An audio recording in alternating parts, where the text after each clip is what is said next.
하나님의 은혜와 사랑 아래 예배의 자리로 나올 수 있는 발걸음 인도해 주심에 감사드립니다. 당연하다고 생각하며 지나치는 일상의 모든 순간은 사실 하나님의 보호하심과 뜻하심으로 지켜질 수 있는 은혜이며 주님이 동행하시는 순간입니다. 숨쉬며 살아가는 모든 순간을 하나님의 더할 나위 없는 큰 사랑으로 보호해 주시며 지켜주심에 감사드립니다. 더하여 하나님의 사랑으로 사명을 갖고 세워진 100주년 기념교회에서 오로지 하나님을 사랑하는 그 마음 하나로 모인 청년들과 성도들이 함께 찬양하고 기도하며 하나님에 대해 나누며 섬길 수 있는 삶 또한 허락해 주시니 감사드립니다. 모든 순간들이 주님의 복과 은혜로 이루어지는 것임에도 불구하고 우리는 때로 하나님을 등한시하며 눈에 보이고 귀에 들리는 세상의 것을 쫓아 감히 계산하며 하나님과 견주기도 합니다. 하나님 말씀을 믿고 따르는 하나님의 자녀라고 하면서도 우리에게 주시는 그 말씀을 깊이 묵상하고 소화시키기보다 다른 이들을 재단하는 수단으로 사용하며 그렇기에 나는 깨끗하다 착각하며 죄를 짓기도 합니다. 그러한 우리를 안타깝게 여기시고 더욱 붙잡아 주시는 주님을 더욱 바라보고 회개하기보다는 이런저런 핑계나 변명을 찾아다니며 자신을 합리화하기도 합니다. 주님, 우리는 이렇게 어리석고 죄 많은 백성입니다. 우리의 소망 되시는 주님께서 우리의 마음의 눈을 뜨게 해주시어 진정으로 보아야 할 것에 시선을 두게 해주시고 하나님의 자녀로 살아가기에 합당한 자가 될 수 있도록 허락하여 주시옵소서. 그리고 욕심과 허물 모두 주님 앞에 내려놓을 수 있도록 허락하시어 진정한 하나님의 자녀로 살아갈 수 있는 이 시대의 그리스도인이 되도록 주님의 때에 주님의 뜻대로 우리를 인도하여 주시옵소서. 주님, 100주년 기념교회 청년들이 그리스도인으로서 이 세상을 살아가며 주님의 뜻대로 세워질 수 있도록 보살펴 주시옵소서. 주님, 저희는 나약한 자이기에 세상에서 주님의 자녀로 살아가며 때로는 갈등에 직면하기도 하고 주님 인도하시는 길이 어딘지 몰라 헤매이기도 합니다. 막다른 길에 혼자 놓여진 것 같아 두려움에 주저앉기도 하고 무기력해지기도 합니다. 주님, 그러나 그 마음의 갈등과 무기력 그리고 두려움 또한 주님을 의지하고 기도할 수 있는 은혜의 순간임을 고백합니다. 그 은혜의 순간에 오로지 기도로 붙잡을 수 있는 주님을 허락해 주신 것조차 주님임을 우리 모든 삶의 순간에 잊지 않도록 하여 주시옵고 우리를 사랑하는 만큼 붙잡아 주시는 주님께 순종함으로 나아갈 수 있는 용기 또한 허락하여 주시옵소서. 그 발걸음을 내디딜 때 그 무엇보다 큰 주님의 사랑을 경험하게 하시고 주님께서 보여주신 그 사랑에 대한 나의 고백이 내 삶을 통해 흘러가게 해주시어 우리의 삶에 하나님의 향기가 넘칠 수 있도록 그리고 그 향기가 이 지역과 나라에 퍼져나갈 수 있기를 기도드립니다. 주님, 무엇보다도 교회의 곳곳에서 섬기는 자들의 마음에 하나님의 사랑과 은혜가 넘칠 수 있기를 기도합니다. 말씀을 전해주시는 정한주 목사님께 주님의 권능이 임하시어 말씀과 기도로 섬김에 부족함이 없도록 해주시옵고 다양한 자리에서 온 마음으로 섬겨주시고 계시는 많은 교역자분들에게도 주님의 지혜와 사랑 허락하시어 성도들 섬겨주심에 영육간의 지침이 없도록 붙잡아 주시옵소서. 보이는 곳과 보이지 않는 곳곳에서 하나님을 섬김에 자신의 최선을 다하여 봉사하는 자들도 있사오니 주님 그들의 마음 또한 살펴주시옵소서. 예배의 모든 순간에 임재해 주시는 주님을 믿사오며 이 모든 말씀 사랑과 은혜로 품어주시는 우리 주 예수 그리스도의 이름으로 기도드립니다. 아멘. 오늘 우리에게 주시는 하나님 말씀은 에베소서 2장 11절에서 13절입니다. 그러므로 생각하라.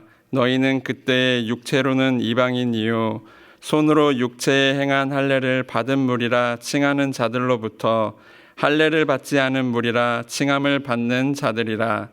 그때 너희는 그리스도 밖에 있었고 이스라엘 나라 밖에 사람이라.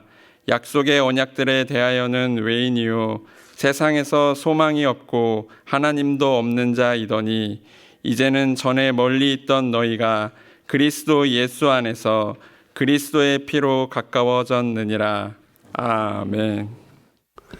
1865년에 에이브라함 링컨 대통령은 남북 전쟁에서 승리한 뒤 노예 해방 선언문에 서명을 했습니다. 그 이후 미국에서 흑인 노예는 사라졌지만 여전히 흑인들은 차별을 받았습니다. 그리고 그때로부터 꼭 100년이 지난 후 흑인들도 미국에서 참정권을 갖게 되었습니다. 그래서 오늘날에는 신분적으로나 사회적으로 흑인은 백인과 동등한 권리를 갖게 되었습니다. 이제는 누구든지 흑인을 비하하는 차별적인 말을 했다가는 법적인 제재를 받게 됩니다. 또한 백인과 흑인 사이의 결혼도 이례적인 일이 아닙니다. 흑인의 아들이 대통령까지 지냈습니다. 미국이 오늘날과 같이 흑인이 백인과 동등한 권리를 누리는 사회로 발전하는데 굉장히 중요한 역할을 했던 사람 중에 한 분이 마틴 루터 킹 목사입니다. 흑인들이 미국에서 전국적으로 참정권을 얻기 2해 전 1963년 8월 28일에 그는 워싱턴 DC 링컨 기념관 앞 광장에 운집한 25만 명 앞에서 그 유명한 나에게는 꿈이 있습니다라는 연설을 했습니다. 나에게는 꿈이 있습니다. 언젠가는 이 나라가 일어나 모든 사람은 평등하게 태어났다라는 진실의 강령대로 살아가는 날이 있을 것이라는 꿈이 있습니다. 나에게는 꿈이 있습니다. 언젠가는 조지아주의 붉은 언덕 위에서 노예들의 후손들과 노예 소유주들의 후손들이 형제애의 식탁에서 함께 자리할 수 있을 것이라는 꿈이 있습니다.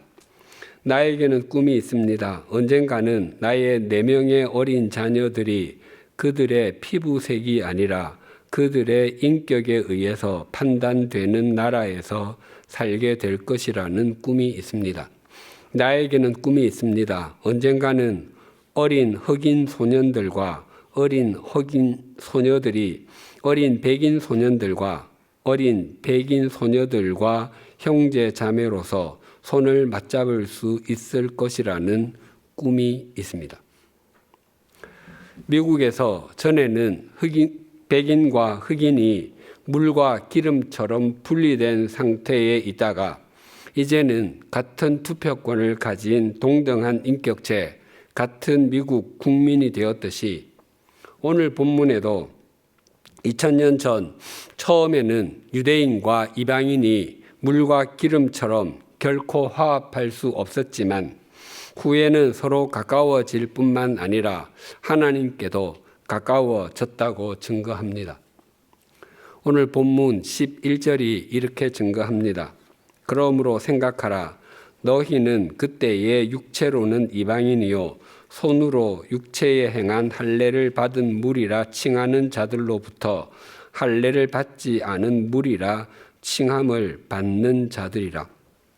성경에서 처음으로 할례를 받은 사람은 아브라함입니다.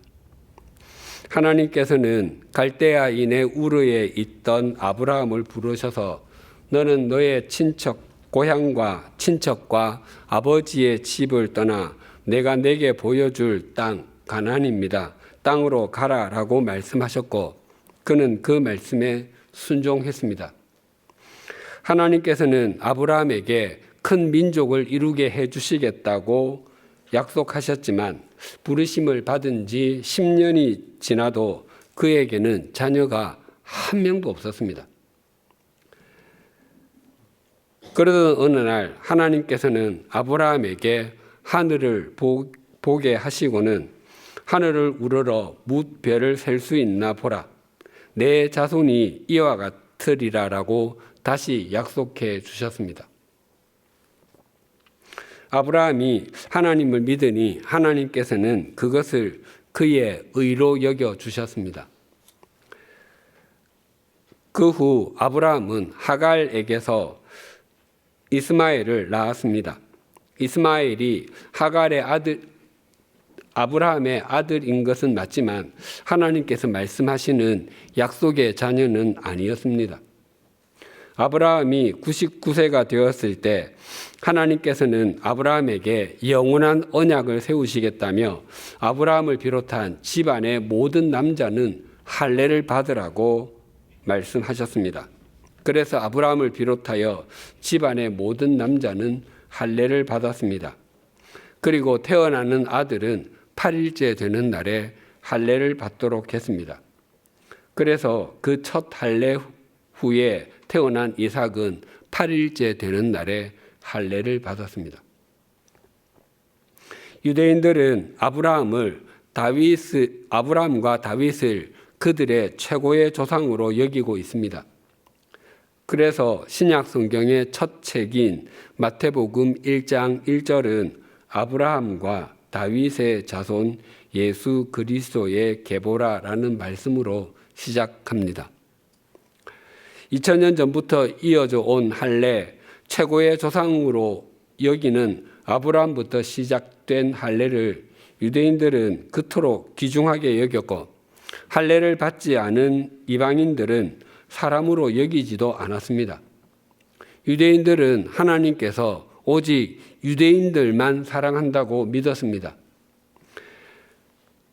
사마리아 사람을 비롯해서 이방인은 지옥불의 땔감으로 사용하기 위해서 지으셨다고 생각할 정도였습니다. 또 안식일에 담장이 무너졌을 때 그 아래 사람이 있는지 없는지 확인하고 유대인이 깔렸으면 파편을 치우고 꺼내 주었지만 이방인이 깔렸으면 그대로 두었습니다. 할례 받지 않은 이방인은 사나 죽으나 다름이 없다고 여겼기 때문입니다. 또 바울은 하나님을 알지 못했던 이방인이 어떠했었는지를 또 이렇게 말합니다. 12절이 이렇게 증가합니다. 그때에 너희는 그리스도 밖에 있었고 이스라엘 나라 밖의 사람이라 약속의 언약들에 대하여는 외인이요 세상에서 소망이 없고 하나님도 없는 자이더니 바울은 이방인의 상태를 5가지로 말하는데 그리스도 밖에 있었고 이스라엘 나라 밖의 사람이었고 약속의 언약들에 대해서는 외인이었고 세상에서 소망이 없었고 하나님도 없었다고 합니다. 이것들은 모두 그리스도 밖에 있었고에 다 걸립니다. 즉 그 속에 다 포함이 됩니다. 세상에 있는 사람을 둘로 나누면 그리스도 안에 있는 사람과 그리스도 밖에 있는 사람이라 할 수 있습니다. 그리스도 밖에 있는 사람은 이스라엘 나라, 즉 이스라엘 공동체에 속하지 못한 사람이고 하나님의 언약과는 무관한 사람입니다.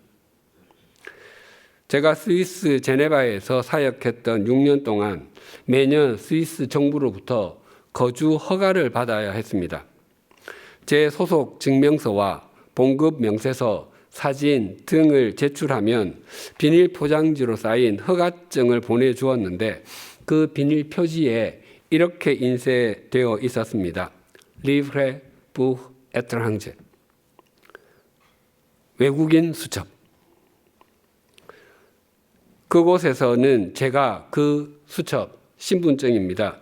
그것을 볼 때마다 외국인이고 이방인인 것이 자동적으로 인식되었습니다. 외국인, 이방인을 또 다르게 표현하면 아싸, 아웃사이더입니다.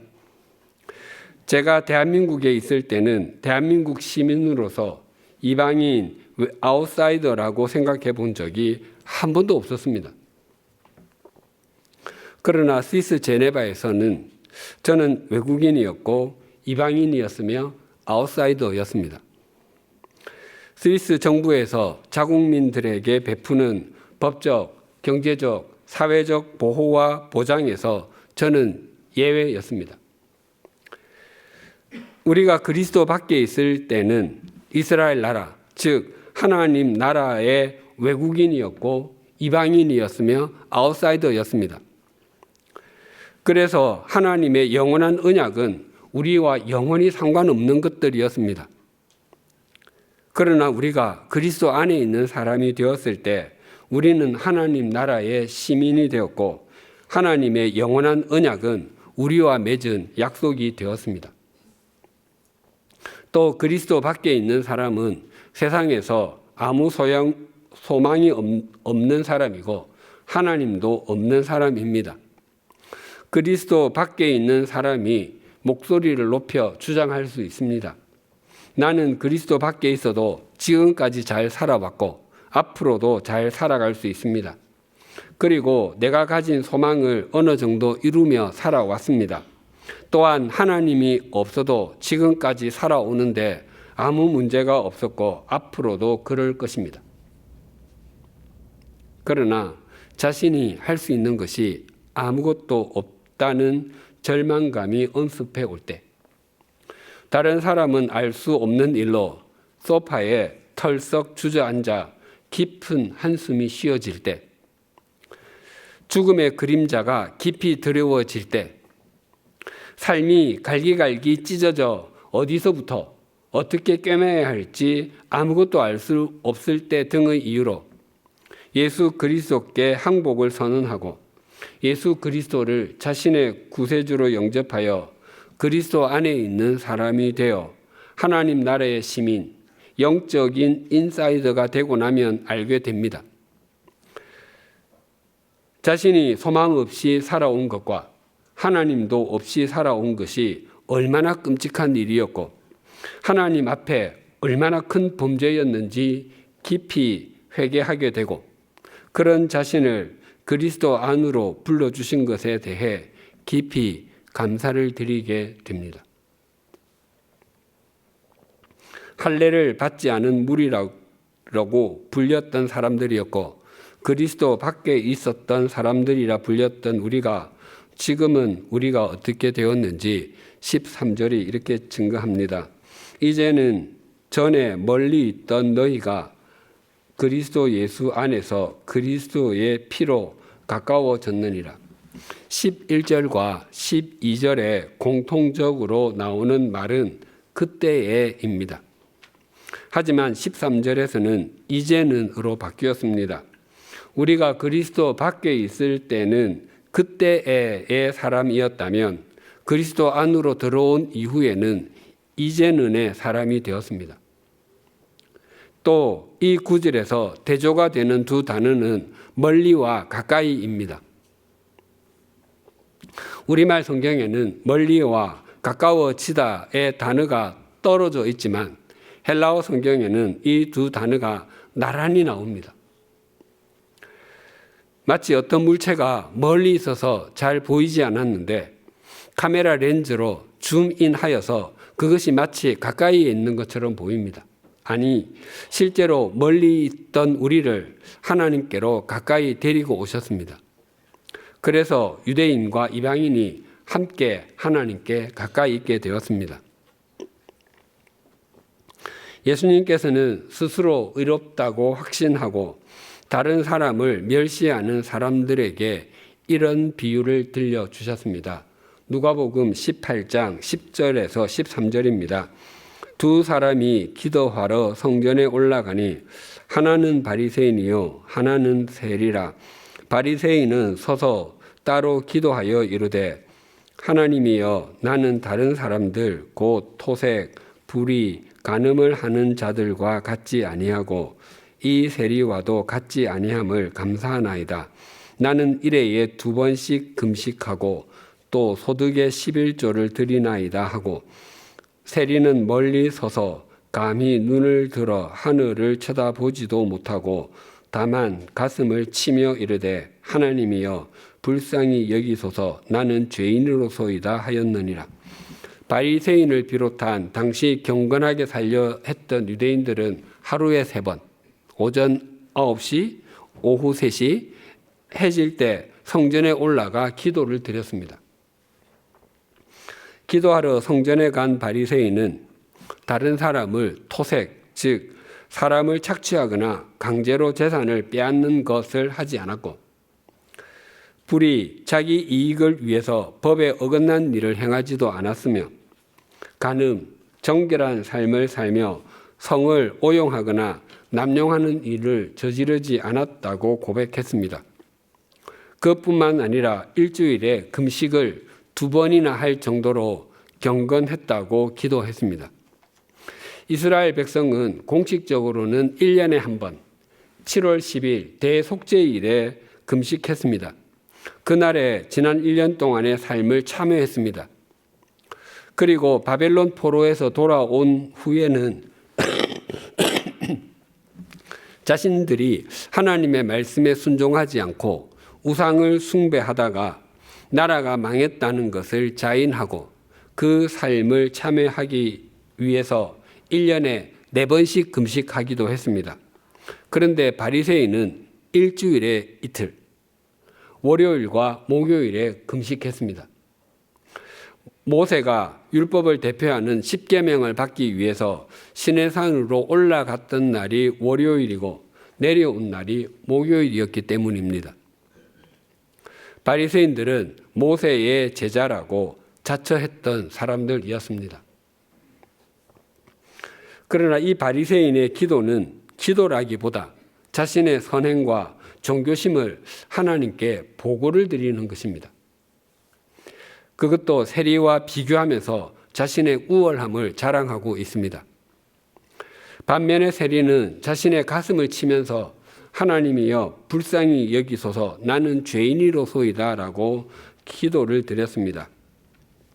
당시 이스라엘 백성은 손을 들고 하늘을 우러러 보면서 하나님께 기도를 드렸습니다. 하지만 세리는 반복해서 가슴을 치면서 자신의 실상을 하나님께 아뢰습니다. 그런데 이 세리는 멀리 서서 기도를 드렸다고 합니다. 당시 예루살렘 성전은 가장 바깥쪽이 이방인의 뜰이었고 그 안쪽이 여인의 뜰, 그리고 그 안쪽이 유대인 남자들만 들어갈 수 있는 이스라엘의 뜰이었고 그 안쪽이 제사장의 뜰이었습니다. 그리고 가장 안쪽에 성소와 지성소가 있었습니다. 세리는 유대인이었을지라도 이스라엘의 뜰로 들어갈 수 없었습니다. 그가 기도했던 장소 멀리는 지성소로부터 가장 멀리 떨어진 이방인의 뜰 거기에 서 있었던 것으로 보입니다. 우리도 본래 거기에 있었던 존재들입니다. 하나님께서는 이렇게 멀리 서로 떨어져 있던 유대인과 이방인을 서로 가까이 있게 하시고 모두를 지성소로 가까이 인도하셨습니다. 창세기에는 사람이 하나님과 멀리 있게 된 이유를 이렇게 말씀합니다.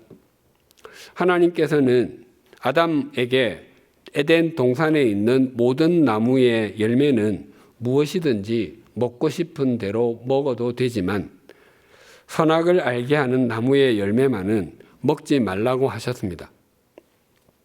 그것을 먹는 날에는 반드시 죽는다라고 말씀하셨습니다.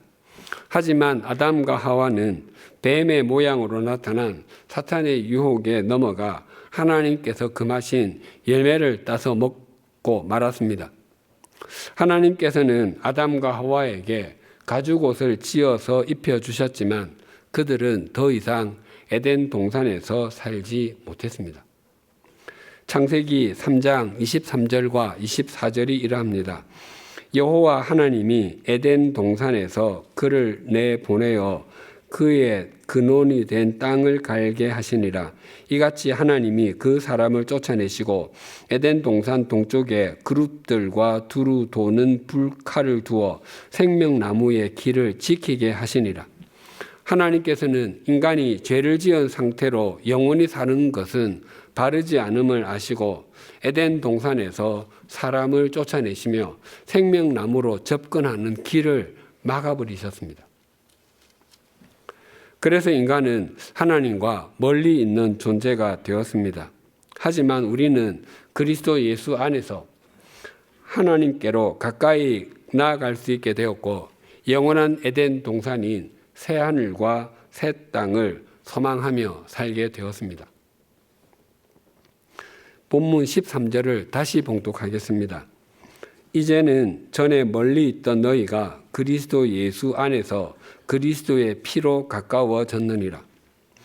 우리를 하나님께로 가까이 가도록 만들어 준 것은 그리스도의 피입니다. 이 구절은 신약 성경의 내용을 한 문장으로 요약한 것과 같고 기독교 신앙의 핵심을 한 문장으로 정리한 것과 같습니다. 또한 에베소서 2장은 이 13절의 해석이라고 해도 과언이 아닙니다. 그리스도 예수 안에서 그리스도의 피로 이것보다 우리 신앙의 핵심을 더 잘 정리할 수는 없습니다. 앞에서 말씀드린 바리새인과 세리의 기도 비유에서 바리새인은 스스로의 노력과 능력으로 하나님께 가까워질 수 있다고 생각했습니다. 그러나 예수님께서는 자신의 죄성을 깊이 절감한 세리가 하나님께로 가까이 갔다고 말씀하셨습니다. 우리가 이렇게 하나님께 가까이 와 있을 수 있게 됨은 그리스도 예수 안에서 그리스도의 피로 이루어진 전적인 하나님의 은혜입니다. 주님께서 오시는 길을 준비하는 것을 사명으로 받은 세례자 요한이 예수님을 향해서 이렇게 말했습니다. 요한복음 1장 29절입니다. 이튿날 요한이 예수께서 자기에게 나오심을 보고 이르되 보라 세상 죄를 지고 가는 하나님의 어린 양이로다. 예수님을 세상 죄를 지고 가는 하나님의 어린 양, 피를 흘려 제물이 되실 분으로 말씀하고 있습니다. 하나님께서는 예수님을 우리를 하나님께로 가까이 이르게 해주는 유일한 통로, 속죄양으로 인정하셨습니다. 오직 예수 그리스도만이 우리의 죄의 문제를 해결해 주실 수 있는 분이시기 때문입니다. 어떤 사람이 살인을 저질러 사형 선고를 받았다고 가정해 보십시다. 혹 그 죄수의 나이 많은 아버지가 그를 대신해서 사형수가 될 수 있겠습니까? 그 아버지가 재판장님, 제 아들이 이런저런 엄청난 죄를 범해 사형수가 되었습니다. 저는 이미 많이 살았습니다. 제 대신 제 아들을 살려주십시오라는 편지의 내용을 보내고 죽었다면 그 아들이 사면받고 풀려날 수 있겠습니까? 그럴 수 없습니다. 그 아버지는 속죄하는 어린 양이 아니기 때문입니다. 대한민국의 법은 그것을 인정하지 않습니다. 속죄하는 어린 양이신 예수님은 우리 신앙에 굉장히 중요합니다. 요한계시록에는 죽음을 이기고 승리하신 그리스도가 뚜렷하게 나타납니다. 그럼에도 요한계시록 5장 6절은 내가 또 보니 보좌와 내 생물과 장로들 사이에 한 어린 양이 서 있는데 일찍이 죽임을 당한 것 같더라라고 말씀하며 예수님의 영광스러운 모습을 그리면서도 죽임을 당하신 어린 양이신 것을 강조합니다. 또 예수님께서 부활하신 후에 당신의 모습을 제자들에게 보여주셨는데 못자국, 창자국을 그대로 다 보여주셨습니다. 예수님께서 상처 없는 몸으로 죽음에서 부활하실 수 없었기 때문이었겠습니까? 결코 아닙니다. 예수님께서 죽음에서 부활하시고 승천하시며 성부 하나님 보좌 우편에 계셔도 우리 신앙의 핵심은 어린 양 예수의 십자가이고 십자가에서 흘리신 대속의 피입니다. 요한계시록에서 하늘에서 드려지는 예배를 보여주면서도 예수 그리스도의 피, 죽임을 당하신 어린 양을 강조해서 말씀하시는 것은 우리를 위한 예수님의 구속 사역은 영원히 유효함을 보여주시기 위함입니다. 고린도전서 11장 23절에서 26절이 이러합니다.